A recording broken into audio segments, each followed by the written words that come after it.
Ambassador Igor Popov, thank you very much for being with us today. We would like to ask you some questions in order to hear your opinion. For example, how would you define cultural diplomacy, and if you could give some example of good practices? Thank you very much. It's a pleasure being here at this summit organized by the Institute for Cultural Diplomacy with the experts on it. Well, I think it's very important, especially in times when there are too many sensitive issues between countries, and a lot of countries, especially neighboring countries, have all kinds of disputes. And I think that cultural diplomacy is, I don't want to use the expression bridge, because I think today we have so many bridges. I'm sure it is a bridge, but I would say it's a catalyzer of speeding up the process of getting to know each other better. Because getting to know each other's cultures will just ease the diversity once we understand that what the other side differs about with us. It's just because there are centuries-old traditions and customs have made it. And I think that cultural diplomacy has many forms. It can start in the classical forms of twinning programs between municipalities, where we all actually live. Life happens in the municipalities. I firmly believe between exchange programs of not only the youth, but sports and dances and singing, and then interaction between all kinds of clubs of the elderly, and all kind of interactive programs that can promote one's culture, but also focus on the common aspects of the culture of your own country with the neighboring country or with the country that you want to visit. Okay, thank you. Okay, thank you. Thank you very much.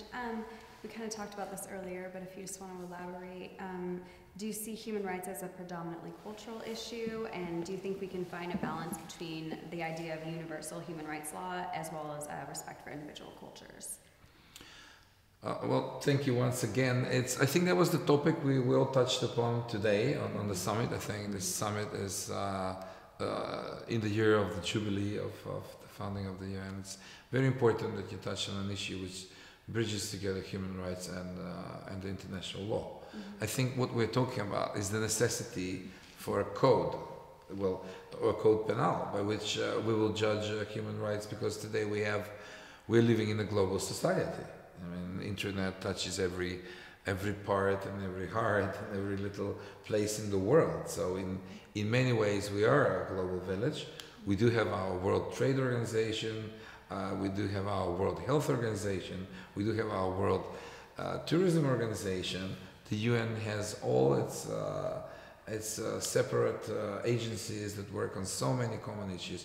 So why not? I believe that human rights should be treated under one common denominator, and that would be a body that would regulate the basics of human rights. I also believe that this would be a topic of a discussion for the next decade or so. I don't think that, and this is very connected to the first question on cultural diplomacy, because understanding the difference of cultures, it's in the core of the issue of human rights. Once we agree what's acceptable and what's unique, then we will know where and how we can implement in general. So we have to have a minimum common denominator that will make the ICJ and the ICC much more reliable and powerful instruments, because, as you know, today, especially the ICJ, is in a situation where the rulings of the ICJ are not obligatory by the state if that's only that has been found in breach of a certain international law and principle. So yes, I do believe that that's a very important aspect, and that they're interlinked. Excellent. To follow up on that a little bit, in your role as ambassador, what do you see as the greatest barrier to ensuring universal adherence to international law? Well, I don't think that I am facing any barriers as an ambassador, because, as you know, the Vienna Convention, it's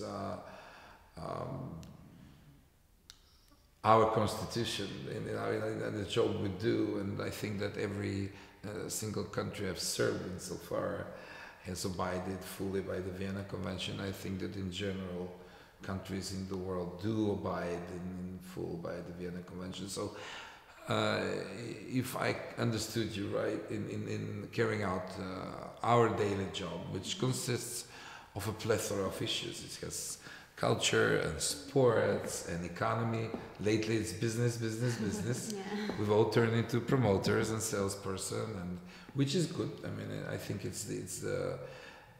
we're here to serve our taxpayers, so we have to do the best we can for our country, especially for the businesses, the development of the municipalities, enable a better living, and I think that's one of the core issues of our jobs today. Of course, we have the regular everyday communication with the state or the institution that we have posted. But in my experience, so far, and I've been in Malta, in Turkey, in the United States, in Slovenia, now in the Kingdom of the Netherlands. To be honest, I've never faced any difficulty. I think that, and from what I've heard, I think that today the difficulties are not in the practical part. Mainly in the budget, maybe, but that's another question. Yeah. I won't talk about it. Great. It's mainly more in the budget and what we need to do with a certain budget. So I think we're becoming magicians of that kind. So I don't think the challenges lie in the question you pose, and I think we're pretty much fully protected with the Vienna Convention, actually by the respect of the country we're serving in. Excellent. Well, thank you so much for being here with us today. You. And we really appreciate you taking the time to talk with us. Of course, thank you very much for having me at the summit. Yes, thank you.